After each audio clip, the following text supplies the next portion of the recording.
Shalom, perkenalkan nama saya Melki Andreas Mangapul dengan NIM 211221246. Video ini dibuat dengan tujuan untuk memenuhi nilai tugas besar, yaitu mata kuliah Pendidikan Agama Protestan dengan Ibu dosen Solmeriana Sinaga.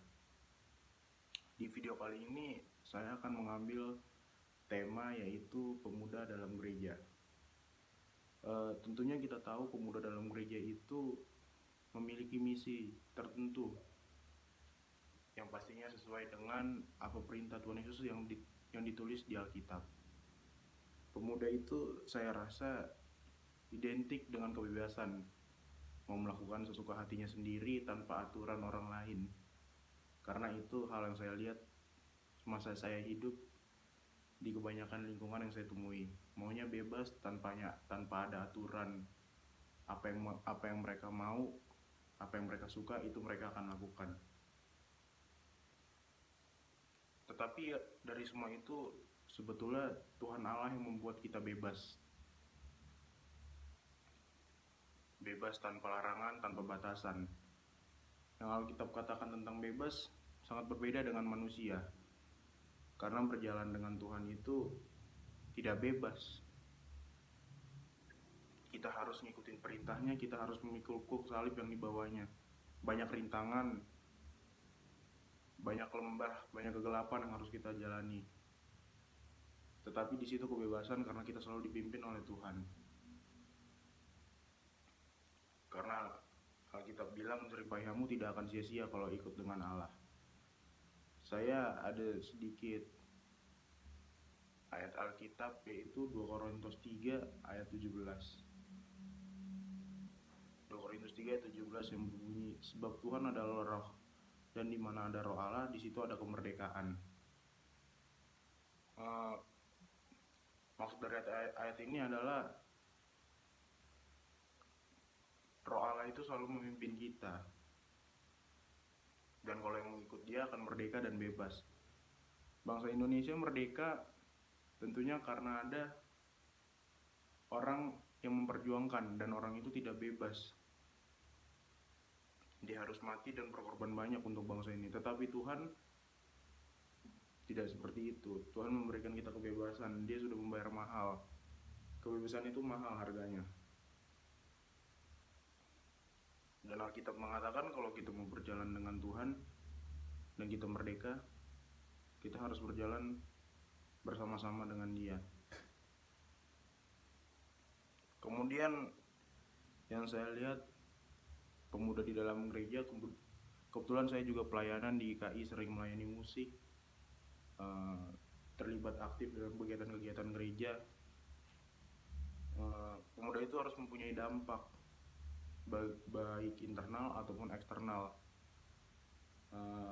baik sama umat Nasrani maupun tidak.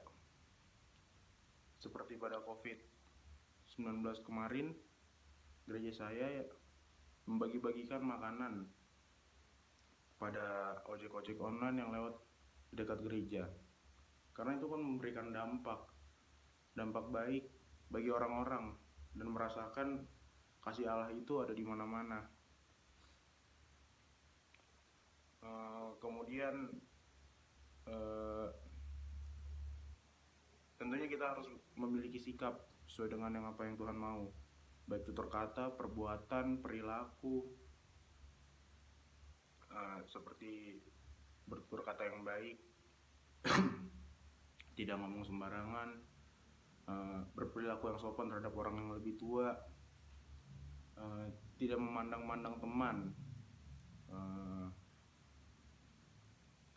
Intinya kita harus berjalan dan harus berperilaku sesuai dengan kehendak Allah. Saya percaya pemuda-pemuda gereja adalah masa depan untuk kemajuan gerejanya sendiri. Karena oleh karena itu harus dididik dengan baik dan benar.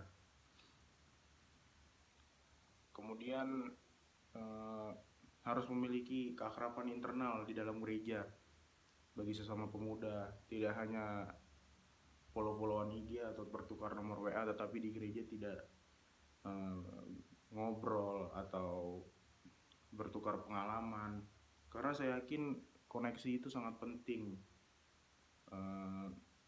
Karena kita makhluk sosial, kita juga harus bersosialisasi.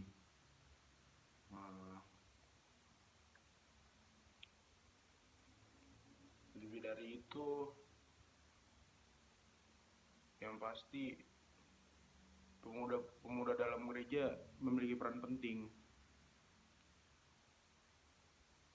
karena mereka juga memiliki pemikiran-pemikiran yang kreatif, seperti bisa menyumbangkan ide-ide dalam kegiatan event-event, contohnya seperti Natal, Paskah, ataupun kegiatan lainnya seperti retret, pendalaman Alkitab.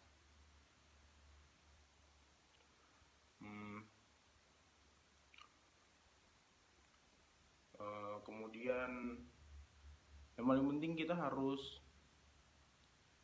jalan sesuai dengan kehendak Tuhan dan kehendak Allah sih. Walaupun jalannya berliku-liku, tapi saya percaya kalau berjalan bersama Tuhan itu pasti ujungnya indah. Karena seperti lagu, ada pelangi sehabis hujan. Yang paling penting, anak pemuda zaman sekarang tuh kurang sabar, maunya serba instan. Padahal untuk mendapatkan apa yang kita mau, semua itu harus melalui proses yang sakit. Bahkan harus mungkin ada rasa tangis, sedih, atau kita mengorbankan suatu hal untuk mendapatkan yang kita mau.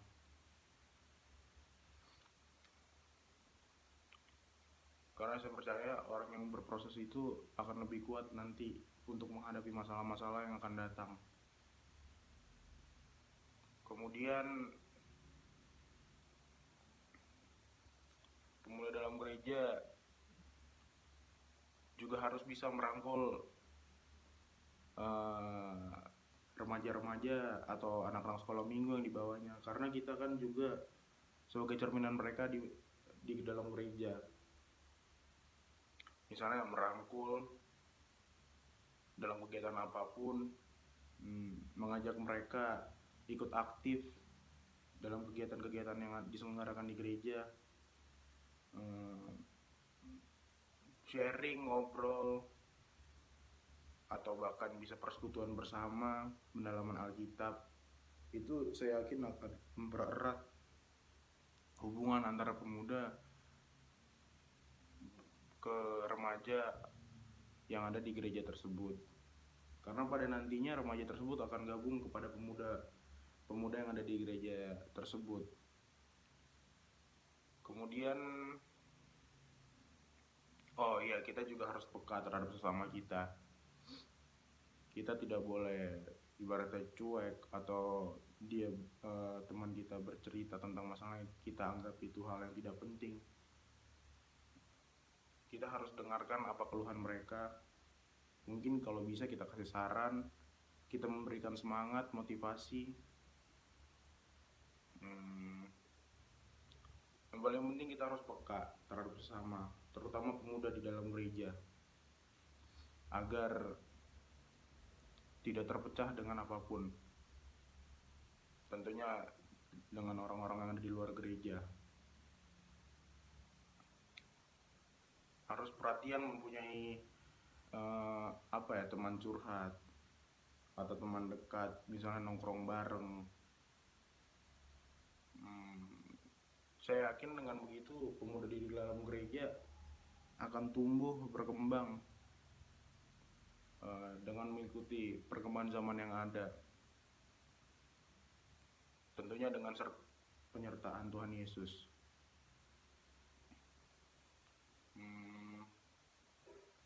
Kemudian daripada itu